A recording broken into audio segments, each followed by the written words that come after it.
Mesdames, Messieurs, peuple congolais, nous allons traiter 5 affaires. La première affaire concerne l'avenir des Mboshi après Sassou Nguesso. Qui sera les Mboshi après le néron tropical Mboshi Denis Sassou Nguesso? La deuxième affaire concerne les morgues du Congo et notamment la morgue de Brazzaville ou du CHU. La troisième affaire va certainement concerner la CEMAC. Et la quatrième affaire, les mercenaires de Sassou Nguesso. Et enfin, je terminerai par la cinquième affaire, c'est-à-dire je donnerai des conseils à ma tribu des Aquas de prendre votre responsabilité et de choisir du côté du peuple. Parce que l'histoire a tendance à se répéter et que dans la règle d'or, ne faites jamais à autrui ce que vous ne souhaitez pas qu'on le fasse vous-même. Et que le futur, c'est justement le passé et le présent qu'on ignore. Mesdames, Messieurs, peuple congolais, nous allons commencer d'abord par traiter l'affaire d'Mboshi. Les Mboshi, c'est la tribu du dictateur Sassou Nguesso. Certains disent qu'ils sont pris en otage par Sassou Nguesso. Très bien. Et deuxièmement, on dit non, mais les Mboshi sont le problème de Sassou Dégage, puisque tout le pays est au même nom d'Mboshi. Donc, ils jouent le double jeu contre le peuple et ce pays. Et c'est ça les dangers. Et que je suis ici pour les alerter, éveiller leur conscience. Et pourquoi? Parce que l'histoire a tendance à se répéter et que les Mboshi sont en danger. Déjà à cause de Sassou Nguesso lui-même, qui est l'indigne fils de la tribu, qui les a pris en otage, et qui, chez nous en Afrique, ou notamment au Congo, tout est par appartenance. Appartenance tribale, ethnique, géopolitique et compagnie. Donc, s'ils ne prennent pas conscience de nos vidéos de rappel, de nos mises en demeure d'Mboshi, attention, danger, danger. Et pourquoi? Parce que c'est ce qu'on appelle le cycle de la violence. Vous savez qu'un père qui bat sa femme devant ses enfants apprend la violence à ces derniers. Ces enfants deviendront un jour des adultes. Tiens, ça recommence sur d'autres victimes. C'est ce qu'on appelle le cycle de la violence. Et dans cette violence-là, depuis déjà 23 ans déjà, depuis le coup d'État sanglant de 1997 jusqu'à nos jours, Sassou n'a cessé de brutaliser des enfants, et notamment du poule. Et donc, vous savez que les drames, les tragédies, les violences, les homicides et tout ce qui arrive des comportements antisociaux, ce qu'on appelle les psychopathes, les sociopathes, les coups tordus, coups bas, règlements de compte et autres, naissent toujours de plusieurs humiliations et brimades et répétées. Le poule n'a cessé d'être humilié, brimé par Sassou Nguesso. On ne sait pas pourquoi cet acharnement. Les enfants là du poule, qui depuis 23 ans déjà, beaucoup n'ont vécu que dans la forêt. D'autres, surtout les parents, tout ça. Tout un écosystème culturel et économique et autres a été saccagé. On ne sait pas pourquoi cet acharnement. Et Sassou a-t-il le monopole de ça? Est-il éternel? Sassou n'est pas éternel. C'est ça le danger d'Mboshi. Si on l'attrape, Sassou Nguesso, oui, les Mboshi en partie seront sauvés puisque le pays va régler ses comptes avec lui. Mais si Sassou part sans être jugé ou meurt comme ça, mais rien ne se crée, rien ne se perd, tout se transforme, on est au cœur de la psychanalyse. La psychanalyse. Regardez, je vous l'ai répété plusieurs fois. À la fin de la Première Guerre mondiale, Hitler était sorti caporal-chef. Qui l'aurait cru que 22 ans après, Hitler humiliait la France. Et pourquoi? Parce que Hitler n'avait pas accepté l'humiliation que la France avait faite à l'Allemagne à la fin de la Première Guerre mondiale. Et donc, 22 ans après, regardez l'histoire des Hutus et des Tutsis. Depuis qu'il y a eu la décolonisation, avant même la décolonisation, c'est-à-dire depuis le partage de l'Afrique, en 1884-85, conférence de Berlin, la Belgique avait ce Rwanda actuel. Mais la Belgique avait privilégié les minorités Tutsis au détriment de la majorité Hutu. Et ça a duré entre 1885 jusqu'à peu près 1960, c'est-à-dire jusqu'à l'indépendance. Mais quand il y a eu l'indépendance, où les Hutus ont pris le contrôle de ce pays, ce sont les Tutsis qui ont subi vraiment pire apartheid et tout compagnie pendant presque 34 ans, jusqu'à arriver même au génocide rwandais, qui entre les deux. Là, c'est deux tribus. Mais là, nous sommes une variété de tribus où Sassou n'a cessé d'humilier les dignes fils des autres tribus, sous protection Mboshi, qui ont les hauts commandements militaires, policiers, renseignements, tous les postes clés sont aux mains de Mboshi. Je vous dis qu'on n'était pas responsable, la responsabilité, nous, elle est par association. Vous avez fait du mal à beaucoup de couillous, votre là à côté.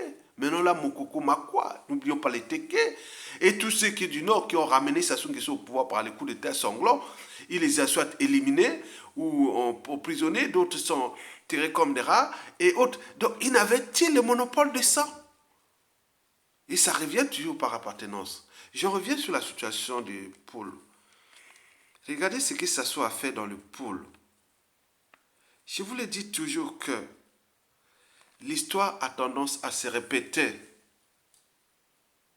Et si vous ne prenez pas conscience que ce que je dis là, ça risque d'arriver dans 99% des cas, tant pis. Ça ne tiendra même pas compte des relations sociales. Que mariage, famille ou autre avec Mboshi mélangé avec... Non, ça n'a rien à voir. Sinon, Sassou ne s'acharnerait pas sur la population du pôle, étant donné que beaucoup de ses serviteurs et autres sont originaires de cette tribu-là, c'est-à-dire les Laris. Il a beaucoup de Laris au sein de ses serviteurs, pions et d'intérêt autres. Et pourtant, il essaie de massacrer cette population. Donc, vous ne vous laissez pas divertir ou pas, c'est pas le terme, ne vous laissez pas baisser la garde et que à cause des relations sociales, ça sera même pire. Ça sera pire. C'est pas parce que tu as un cousin qui est Mboshi ou autre que tu ne veux pas attaquer Mboshi, sinon ça s'ouvre. Voilà. Donc ce sont des problèmes historiques. On appelle ça des karmas historiques, un karma. Donc demain, des choses qui vont arriver, on dit non, mais qu'est-ce qui arrive? Comme exactement ce qui s'est passé dans le pôle avec l'histoire des Toumi. Pourquoi il y a un autre truc qui va arriver, peut-être un jour comme ça autour de ça qui pourra arriver. Et je vous le dis, dans 100% des cas, il y aura des guerres, il y aura des attaques contre l'Mboshi d'ici la fin du siècle. Il faut le retenir. Donc vous devez prendre ça comme éventualité. Mais hors ça, bon, il y aura l'apartheid administratif, politique, militaire et tout compagnie. Beaucoup de choses vont se passer. Parce que si ça ne tenait qu'à une coalition de tribus contre d'autres tribus, non, mais là c'est une coalition qui risque d'être une coalition de plusieurs tribus de ce pays, où les 10 majoritaires ou 15 majoritaires des tribus congolaises qui ont tous les espaces de possibilité d'organiser une armée, des armées, et tout ce qui est l'État. Mais vous imaginez, je vous l'ai dit que la géopolitique nord-sud, n'en parlons plus. Même au sein de la Kivu, n'en parlons plus. Parce que les gens aujourd'hui ont subi, se disent, non mais attends, ce que Sassou les Mboshi font dans le pool là, on en a marre. Mais il a les moyens de l'État. Mais jusqu'à combien de temps encore? Donc, je suis là pour vous dire qu'il y aura de la guerre demain, d'ici la fin du siècle, 21e siècle, et Mboshi, vous êtes en danger. Ça, c'est sûr et certain. Ça peut venir soit une coalition venant du nord, du sud, de l'est à l'ouest, autre. Il y aura quelque chose qui va se passer d'ici la fin du siècle. Même 5, 10 ans, 15 ans, 20 ans, 30 ans après, ça sont question. Donc il faut prendre ça comme une éventualité, une réalité, puisque vous n'avez pas pris des mesures compensatoires depuis déjà, quand on dit, on vous envoie des rappels qui faites partie ce monsieur-là, désolidariser-lui de lui, faites-lui chuter et autres, préparez-vous. Mais pour le reste, si vous n'avez laissé ça à vos enfants, petits-enfants, tant pour eux. Hein. Mais sinon, moi je vous dis qu'il arrivera quelque chose qui sera dramatique pour l'embaucher. Déjà du point de vue administratif, il y aura beaucoup de choses administratives. Visa, passeport, il y a beaucoup de choses. Moi je vous dis sincèrement. Ça sera vraiment dur. Et comme les autres ont appris comment vous avez opéré contre le peuple, ce sont les mêmes méthodes qui viennent, comme on dit, les mêmes causes que les mêmes effets. Les méthodes sont là, que ça soit on abuse, terroriste. Quand j'entends dans les réseaux de l'ombre qui disent, qui même les mélangent, l'arrière avec les nordistes et mélanger autres, ils disent cette zone-là vive la terreur. Cette zone-là, il y aura que la terreur. Il y aura quelque chose qui va se passer là-bas. D'avoir une région délimitée 100% embauchée. On va les délimiter. Délimiter, ça sera une volonté de la presse à son question. Une région entière embauchée. Donc vous imaginez. Donc, je vais vous donner les conseils. C'est à vous de voir ça. Moi, je l'ai dit que trouvez les circonstances atténuantes. Faites partie de ce monsieur-là. Nous rentrons dans une transition consensuelle pour qu'on puisse réparer ça. Mais si ça sort par les chaos, on ne sait pas ce qui va être une situation incontrôlable. Et dans cette situation incontrôlable, au vu que les haines, les rancunes, les contentieux historiques dormant cette compagnie, donc vous risquez de subir quelque chose qui sera vraiment dramatique et la communauté internationale viendra autre, aura motivé des choses qui je ne sais pas. Moi, je vous dis sincèrement. Donc, tenez compte de la psychanalyse, ce qui est dans la tête des uns et des autres. En tenant compte de ce qu'ils ont transmis entre familles, dans leur culture, dans tribus et autres qui ont subi ça. On ne sait pas, on ne peut pas aujourd'hui prévoir ce qui va arriver en 2030, 2040, 2050. Mais dans tous les cas, il y aura un règlement de compte contre l'embauché. Ça, c'est sûr et certain. Très bien. Deuxième affaire que j'ai dit à traiter, c'est les morgues. Quand vous allez dans un pays, il y a des indicateurs de bonne santé d'un pays, ou des signes. Parmi ces signes, il y a aussi la santé. Si vous voulez aller dans un pays, postez-vous à côté des hôpitaux et voyez qu'est-ce qui se passe. Mais quand vous avez comment on appelle, les morgues qui sont pleines à craquer des cadavres de tout âge, on se dit qu'il y a un souci dans ce pays. Ce qui se passe au Congo, on se dit, est-ce qu'on est en guerre? Oui, on est en guerre. Ça se tue. Ça se tue. Pas seulement ce que je viens de parler du pôle, mais indirectement à cause de l'hécatombe de la condition humaine. Problème de l'eau potable et insalubre, problème de tout ce qu'ils ont mis, tout un système pour détruire les Congolais. Donc ça devient problématique. Quand vous voyez la vidéo que j'ai relayée là de la morgue, vous voyez c'est à la queue leu. Donc les cercueils de ceux qui défilaient comme si on était en guerre, ils sortent de morgues là. Donc il y a un fonds de commerce, il y a un marché qui est au service de la tyrannie. Déjà les cercueils là, il y en a plein. Un cercueil, s'il y avait des conditions de vie, un cercueil ce sera déjà une table banc. Mais les enfants n'ont pas de table banc. Mais paradoxalement, les cercueils là, il y a de tous les designs. Donc il y a un marché. Mais qui tire le marché des cercueils là? Après les cercueils, il faut aller la banque. Il y a tout un commerce là-bas, quand on parle de la ville de Brazzaville, ou Pointe-Noire, autre. Sans oublier ce qu'on nous a dit qu'il y avait des trafics d'organes. Donc on fait l'école là-bas qui sortait autre. Donc il y a tout un marché. Tu jamais vu. Que j'ai dit les risques anthropologiques noirs. Quand il y a un policier ou autre a tué un noir par-ci partout dans le monde, baisse mondiale. Mais là, regardez quand même, on va avoir une certaine philosophie. Le risque anthropologique, c'est-à-dire les noirs deviennent dans le danger de la propre existence de nous, noirs même. Déjà, le neurotropical d'initiation que nous, la preuve est là. Allez là-bas, je vous ai dit, à Brazzaville, tous les matins, tous les jours. C'est aligné comme des... C'est comme des bouchons. Hein? Il y a des bouchons, des cercueils qui sortent de la mort. Regardez dans les routes là où il y a des bouchons. Il y a des oui, encombrements ou autre, voilà. Il y a trop de voitures, donc il y a un rond-point. On dit stop, rouge. Donc il y en a tellement. Mais qu'est-ce qui se passe? Donc pour comprendre ça, il faut suivre le sens inverse du parcours des victimes ou des cadavres. Donc quand vous allez là-bas, vous allez trouver quoi? Le problème de l'eau, le problème de l'alimentation, le problème du cas de vie, et tout compagnie, vous allez voir que c'est catastrophique. C'est une volonté politique de détruire les Congolais. Et donc là, nous sommes en présence des impacts, il y a des sales images d'Mboshi. Plus tous les cités, vous allez à dire quoi? Là, c'est toutes les catégories socio-professionnelles. Les gens meurent là-bas. C'est-à-dire du commun du mortel jusqu'au milliardaire en France, c'est fois qui a pillé les comptes de l'État, qui est avec ça dans les ghettos chics, et ses parents, ses frères, autres, ils sont tous là. Vous voyez que là-bas, les hommes ont maintenant tous les gros ventres comme ça, comme ils sont des femmes qui sont enceintes de 9 mois. Même les petits-enfants, des gros ventres comme ça, on s'est dit non, il y a un souci. Et cette classe politique et intellectuelle et autres qui sont sur place, il y a un mouvement dans nos cités qui ont baissé les niveaux de raisonnement, de conscience, de l'inacceptable, de l'insupportable, mais on se veut que ça devienne normal, quoi. Donc on s'est dit qu'on a eu des soucis depuis ce coup d'État-là.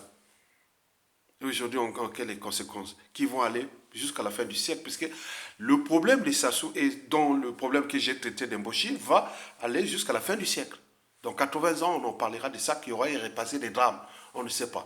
Plus, c'est qu'on va en parler là, de la prestation Nguesso, du jamais vu. Tous ceux qui ont préparé le coup d'État, la compagnie Sassou Nguesso, on leur fait tout, et voilà, ils ont construit un monstre. Et eux-mêmes, ils ne sont pas capables de s'en débarrasser.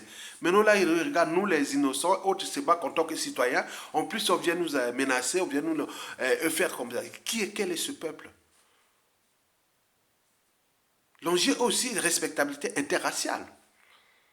Quand les Noirs qui immigrent de nos pays là-bas, et qui au Congo n'avaient pas les Noirs, les Congolais qui immigraient, qui allaient mourir en mer, heureusement qu'il y a le Covid-19 qui ça calmait un peu cette immigration clandestine.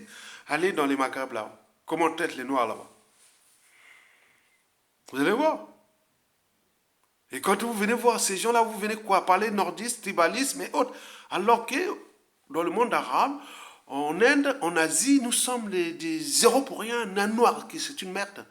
On peut encore respecter un noir américain, puisqu'il y a la marque américaine qui est là, mais le reste du monde, si tu n'as pas un pouvoir autre, donc tout ne doit que tu es sur un pouvoir, or qu'un pouvoir politique est éphémère, ou qu'avoir un pouvoir économique, mais là, c'est pas naturel. Il faut, pour doser la valeur des relations interraciales, il faut aller dans le sens que tu es naturel. Et regardez les Noirs qui se promènent parfois en Occident, on s'est dit oui, l'Occident nous respecte sur ce plan de droits, des sociétés, des civilisations. Ça, il n'y a pas de souci, il n'y a pas photo. Mais hormis l'espace occidental, européen et nord-américain, mais où est-ce que vous, noirs africains, vous pouvez être respectés? En dehors d'Amérique latine, puisque oui, ça dépend aussi. Mais là, les îles, le monde là-bas, non, non, non, non, non. Et vous continuez à gaspiller vos pays laissés avec des gens qui ont pris en otage votre existence, qui va nous laisser qu'il y ait des drames. Autres, nous ne serons pas là, on laisse les trucs pour le futur. Vous avez tout compris. Donc là, sur le problème des morts, là, allez voir là-bas, c'est une injustice. C'est l'inacceptable. C'est l'intolérable. Les gens meurent comme des mouches. Et donc, les gens là ont trouvé ça comme un fonds de commerce qui s'enrichit sur la mort des autres. Et donc là, ça devient un souci. Donc, toute cette classe politique, intellectuelle, autre, parfois on se regarde comme ça, parfois moi je vois sur les vidéos ou sur tout ce qui vient du pays, parfois je regarde la tête de quelqu'un, je vois même son gestion, il parle aux opposants, autres. Ah, bon, bref. Bon, bref. J'en étais sur la deuxième affaire, maintenant je vais passer à la troisième affaire. La troisième affaire concerne la CEMAC. La CEMAC, vous savez que la CEMAC, c'est la communauté monétaire des États d'Afrique centrale. elle est une succursale du Trésor français. Donc cette zone fait partie 100% de la zone France-Afrique, où 100% des régimes sont des régimes tyranniques dictatoriaux. 100%. Aucune possibilité de l'alternance haute. C'est une zone sans lendemain à construire, ni de futur à édifier. Tout est bloqué. Et que les dictateurs, là, l'ensemble de ces dictateurs ont 136 ans de pouvoir. Donc, vous voyez qu'on peut diviser 7 dictateurs, ils ont 136 ans de pouvoir. Donc, vous pouvez voir le nombre de pouvoirs chacun est en fonction. Et donc, là, la communauté économique et monétaire de la zone CEMAC demande l'annulation de la dette de la zone CEMAC. Et donc, ce qui a alerté beaucoup de gens, on dit, mais c'est pas possible. La France Afrique, faites quelque chose. Gardez vos préfets, mais faites pas ça, ça sera la honte. Que voilà une zone aussi riche, la plus riche du continent, se retrouve à aller demander à annuler les dettes. Il y a un problème, les gens de France Afrique, on te dit non, mais attends. Bon, déjà au niveau de la dette là, c'est-à-dire le rapport de la Banque africaine de développement, qui avait fait un rapport en 2018, avant le Covid-19 déjà, il dit que cette zone, la dette de cette zone est de 27%. Donc avec le Covid-19, doit être plus. Bon. Et c'est que la caractéristique de cette zone, c'est qu'elle fait partie du zone franc CFA. Et que les réserves s'effondrent. À cause, des indicateurs, de la mauvaise gouvernance et de tout ce qui était là, voilà, de cette zone-là qu'on a laissé les gens détruire ou nier sur endetter leur pays. Bon, contrepartie, bon, ben, on vous mettait au pouvoir par la force, par les renseignements, par tout ce que vous faites. Regardez déjà au Congo-Brazzaville.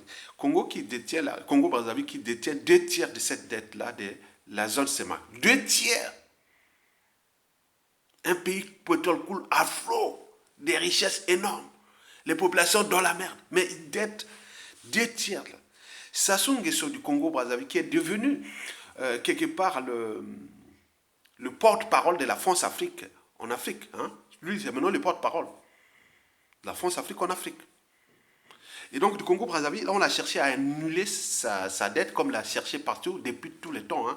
Chaque fois, les richesses sont énormes, l'argent énorme, ils pensent ça, ils gardent ça, ils stockent là, paradis fiscaux, tout coup. Les biens mal acquis, valeurs mobilières, actions, obligations, tout ça, ils ont pris pour eux.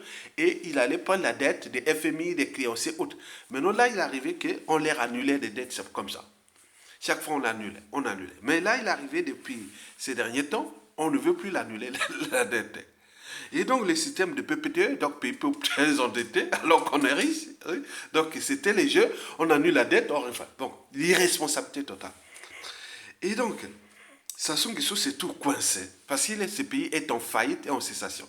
Donc, ils ont trouvé un moyen pour contourner cette truc de PPE qui n'a pas pu avoir même le truc de FMI. Donc, il va aller chercher de faire une dette collégiale de la zone CEMAC pour qu'on l'annule, pour qu'on dise, bon, ben, la part là, puisque dans cette part-là, le Congo a 2 tiers de cette dette-là. Si on annule cette dette-là, donc Sassou s'en sort vraiment facilement.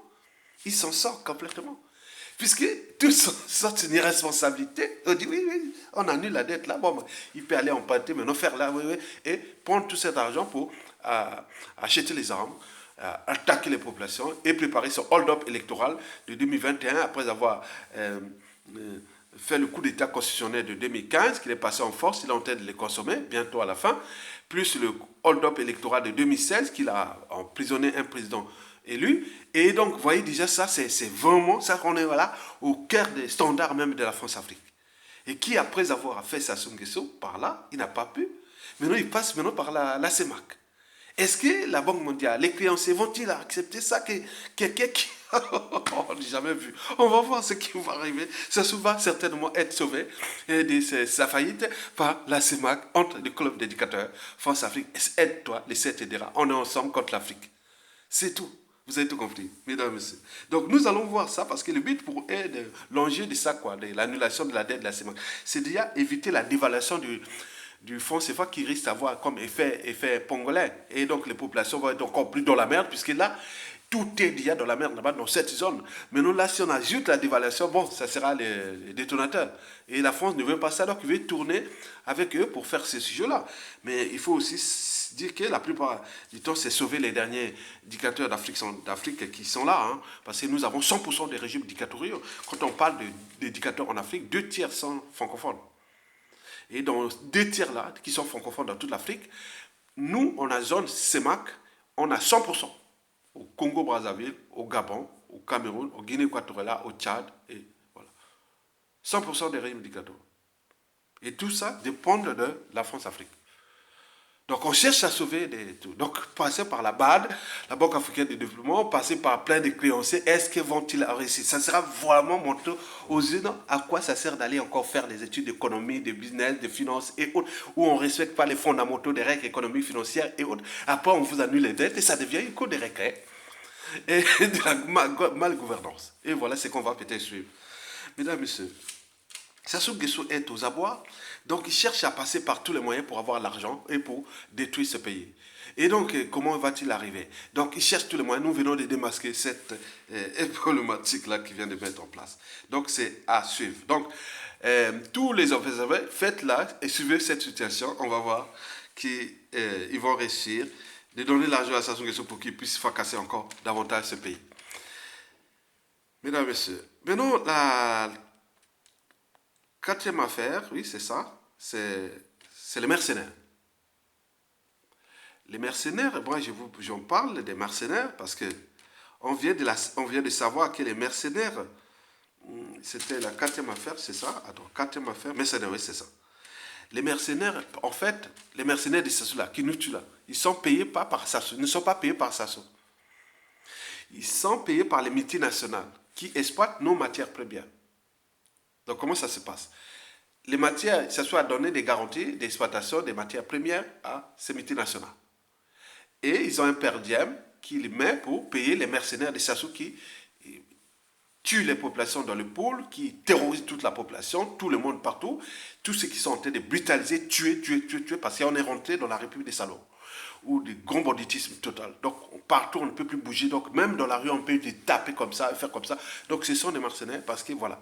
Et donc, surtout ceux qui terrorisent dans les pôles. Donc, tout ce système-là, depuis 1997, a été donc financé par les multinationales qui exploitent nos matières premières, c'est-à-dire le bois, le pétrole et les minéraux et tout compagnie. Et ceux qui ont acquis des acquisitions des entreprises publiques congolaises ou des para-étatiques et autres. Donc, ils ont un per diem, ils ont un pourcentage là, qui rentre là. Non. Donc, avec ça, cela veut dire que les mercenaires, ça ne va pas s'arrêter au Congo tant que ça sera là. Puisqu'ils sont payés par les compagnies pétrole et les multinationales qui exploitent nos ressources. Donc, c'est vraiment c'est ça. Ces mercenaires-là, ils gagnent 100 fois les militaires. Ils ont plus de 100 fois, d'autres 1000 fois les salaires des militaires et de tous Congolais. Et voilà les responsabilités de certains candidats militaires congolais qui sont dans 99% de nos tribus qui ne peuvent pas se structurer ensemble, se désolidariser des Sassou Nguesso, des Mboshi et des mercenaires là pour qu'on prenne le contrôle avec le peuple, on le chasse et on reprend tout à zéro entre nous. Mais là, on est en train de forcer un pays, mais jusqu'à la rupture. Puisque Sassou est c'est l'État Sassou Nguesso en faillite, hein, il est dit en faillite, hein, il va chercher des solutions et reste l'ultime solution, aller chercher l'argent annuler la dette de la CEMAC. Parce que ce n'est pas le truc des circuits de sa conservation là où il vit. C'est-à-dire pour son train de vie, tout le reste, il y a encore pour 30 ans. Ils ont encore l'argent pour 30 ans. Mais ce qui est quoi, c'est le fonctionnement de l'État qui rentre dans les fondamentaux des trucs, des institutions, des trucs clairs. Mais là, il n'y a plus l'argent. Donc l'État est en faillite. Et là, c'est qu'il cherche les moyens pour passer de manière légale. Si ça ne tenait qu'à son trésor public privé, qui est situé dans les cimetières à Oyo, Lombo, Bouyakoul, là-bas. Et donc là, il resterait encore des années. Ils ont encore du maco. Ils ont tous les circuits de la délinquance financière qui peut passer par les circuits pour survivre Sassou Nguesso. Mais ce qui coince, c'est le fonctionnement de l'État. Les fonctionnaires, les bourses, les retraites, les administrations et tout ça. Il faut l'argent pour passer dans le circuit ordinaire. Toute l'économie ne va pas être noire. Donc ce qui coince, c'est ça pour eux. S'il n'y avait pas ça, c'est pourquoi ils cherchent tous les moyens. Voilà, là ils ont tenté avec le Fonds monétaire international, il a eu que des miettes, pas grand-chose. Et là, c'est maintenant au compte-gouttes. Et là, il cherche la CEMAC pour annuler. Ça va pas marcher, donc nous sommes là, maintenant on va suivre ça. Tous les résidents, faites là, maintenant la CEMAC, ça devient un problème parce qu'ils cherchent à sauver Sassou Nguesso au sein de la CEMAC. Parce que la dette de la CEMAC, toute la communauté, c'est le Congo-Brazzaville qui couvre les deux tiers. Donc, annuler cette dette-là, c'est Sassou passe par destination, c'est fini. Toute sa dette est annulée et il peut aller encore chercher l'argent et venir vous tuer, massacrer, assassiner parce que là, il est dans. C'est question de survie. Et donc, vous avez tout compris. Et maintenant, en terminant cette partie des mercenaires, c'est que tous ceux qui tuent dans le pool et dans le fameux Abdoulaye Meskine, qui a été son passeport diplomatique plus de mission, qui a été mis par le Congo-Brazzaville. Or que les Congolais eux-mêmes, pour avoir un passeport ordinaire, c'est vraiment la casse-tête, casse-tête. Mais combien de fois passeport diplomatique et autres. Donc un mercenaire qui vient là, donc il y a tout, combien de mercenaires, on ne sait pas encore, ceux qui ont ces passeports diplomatiques, des missions et autres qui font des passeports burqa. On appelle ça des passeports burqa. Donc on ne voit pas, il est à la fois ordinaire, commerçant, chargé de mission. Donc ceux qui sont partout pour foutre les coups bas. Donc vous voyez, quand vous êtes dans un pays, l'État est impersonnel. Si vous venez placer les émotions au-dessus de la raison, l'appartenance au-dessus de la règle générale, où l'État est impersonnel, et les gens continuent à jouer les trucs nordistes, sudistes, autres, vous voyez ça que nous sommes en danger avec ce néron tropical qui est là, qui joue sa dernière carte dans les taux CRSR et que sa chute est inévitable. Nous le savions bien, c'est un processus et que beaucoup ont laissé leur peau et qui ça rentre dans le panier des règlements de compte, des contentieux historiques qui vont qu'en ajouter. Les gens n'oublient pas. Ça monte, et jour, boum, ils prennent le contrôle du pays, ça explose sur d'autres victimes. Et donc là, Sassou est en train de jouer, énerver, mettre les nerfs quoi, sur les uns et les autres, mais jusqu'à un moment donné, boum. Donc vous comprenez ça. Je voulais toujours dire que nous, notre anthropologie africaine n'est pas bonne parce qu'on a toujours tendance à rendre justice soi-même. Et dans 100% des cas, même s'il y a les institutions, il y aura toujours quelqu'un dans la tête qui va prendre le contrôle de la police, des services renseignements, de tous les trucs. Il cherchera toujours à rendre justice sur là où on l'a fait du mal. Donc, comme le nombre de victimes est tel que dans ces pays, les gens sont là. Même ceux qui sont encore joués les jeux des Sassou, on voit par leur discours. Mais sachez que toute chose a un début et une fin. Donc, Sassou, c'est terminé. Et donc, pour les Mboshi, je reviens toujours en Mboshi, faites attention. Bon, je termine par les Makwa, ma tribu. Ma tribu, c'est la tribu du président élu général Mokoko.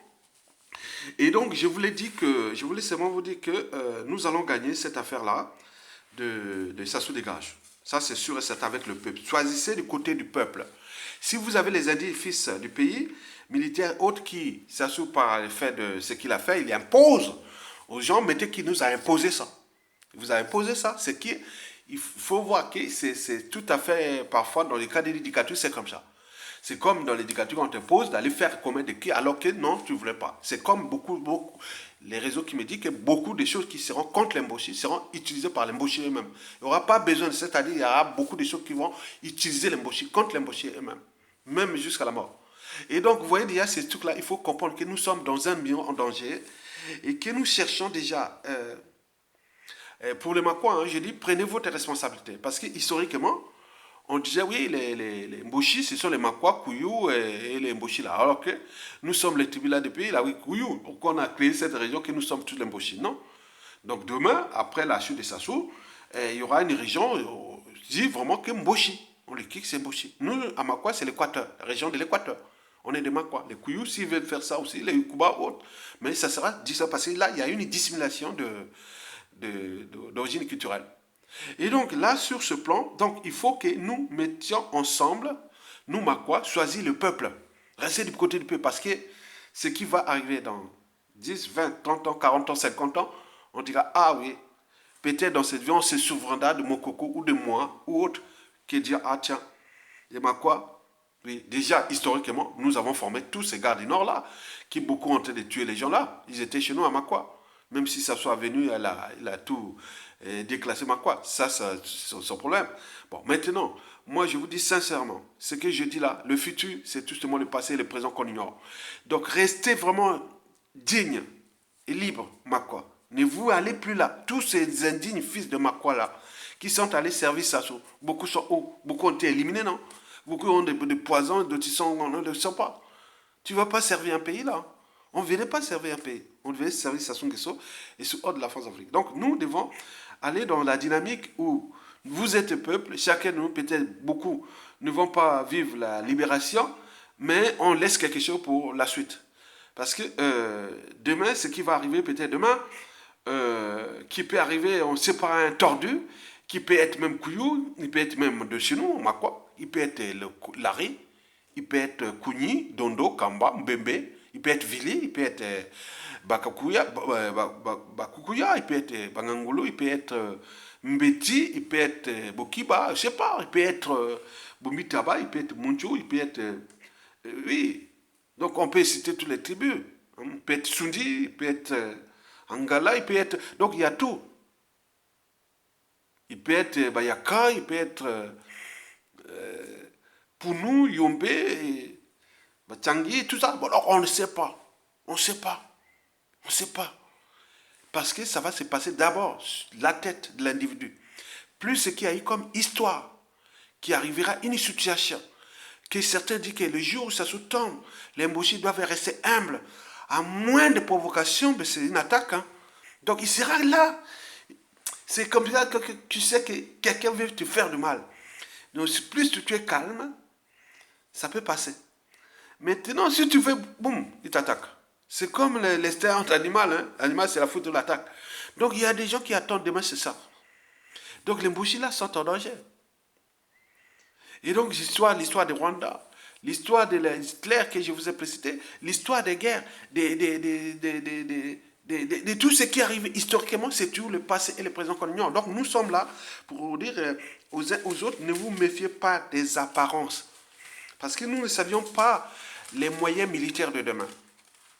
Les moyens de tout ce qui est des administrations, tout de demain. Qui peut avoir comme impact au niveau apartheid, au niveau des violences et autres. Non. Donc ça, c'est pas dans la tête. Puis l'éducation. Parce que moi, personnellement, j'ai des gens ici dans la diaspora, ou des familles, parfois, vous voyez, même le fait d'Ayak, il est vraiment bien, mais le fait d'Ayak, non, on se dit, ah non, il n'aime pas. Jusqu'à la mort, il ne voudra pas, même si je suis bien Ayak. Les gardes du Nord, là, il y a là, c'est des gardes là, qui vont être là. Je ne veux pas de ça jusqu'à ma mort, puisqu'ils nous ont fait du mal.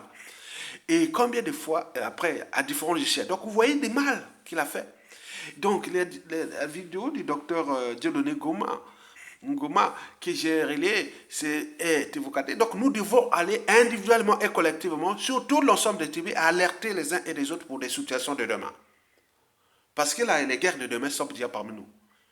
Et que, comme je l'ai dit au départ de la vidéo, que dans 100% des cas, les Mboshi seront en danger au Congo. Après Sassou Nguesso pour de nombreuses années. Ça, c'est sûr et certain. Et donc, pour ça, on ne sait pas où viendra le coup tordu et autres, mais les méthodes sont déjà là visibles. C'est ce que Sassou fait là. C'était un fait d'entraînement, de conditionnement. Donc, on entraîne les uns aux autres. Et donc là, au moment venu, je vous l'ai dit, la vidéo là. J'ai dit, certains disent, on va préparer un toumi de yo bouillon haute. Tout ça, ce sera que terrorisé. Tu comprends, non? Même plus l'administration, plus on ne sait pas. Donc, mais l'avantage que Sassou Nguesso a fait, c'est qu'il va laisser une coalition des tribus et autres contre les Mboshi, et pour de nombreuses années. C'est le bon boulot que Sassou a fait, a rendu service aux Congolais, et le mauvais pour les Mboshi. Une coalition contre les Mboshi. Vous avez tout compris.